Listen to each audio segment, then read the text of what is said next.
Hello, and welcome to Dystopia News. Today, we're diving into one of the most significant cases in India's legal and social history, the Mandal Case, formerly known as Indra Sawhney versus Union of India, 1992.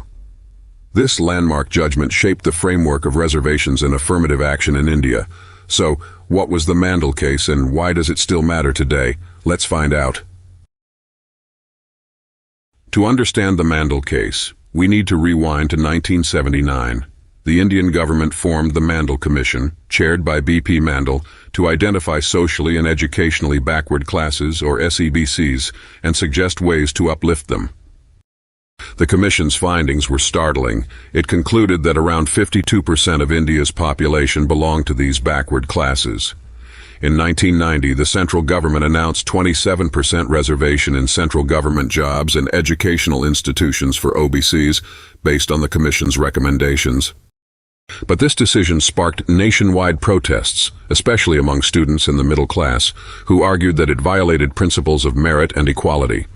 This controversy eventually landed in the Supreme Court. The Supreme Court was faced with several crucial questions. Does the 27% reservation for OBCs violate the constitutional guarantee of equality? 2. Can caste be used as a criterion to determine backwardness? Can the total reservation exceed 50%? 4. Should reservations apply to promotions in government jobs? The case, Indra Sawhney versus Union of India, became a pivotal moment in Indian law. On November 16, 1992, the Supreme Court delivered its historic judgment. Here's what they decided. 27% reservation for OBCs, upheld. The court ruled that providing reservations for OBCs was constitutional but introduced the concept of the creamy layer. This meant that economically advanced individuals within OBCs should be excluded from the benefits. 2. Caste as a criterion.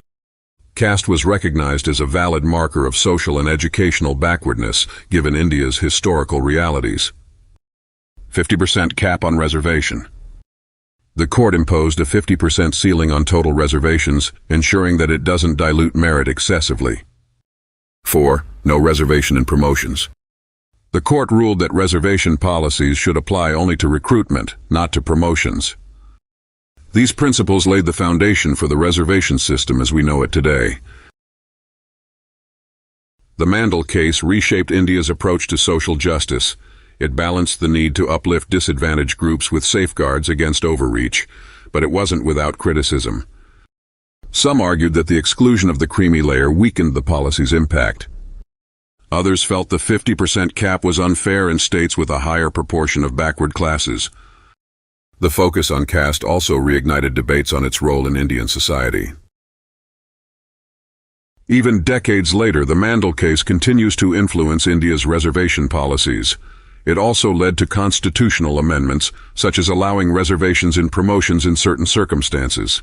The case highlights the delicate balance between merit and social justice, a debate that is still evolving in modern India. So, that's the Mandal Case in a nutshell, a turning point in India's journey toward equality and affirmative action. What do you think about the case?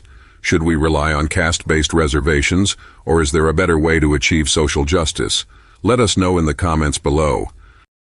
Don't forget to like, share, and subscribe to Dystopia News for more insights into landmark cases.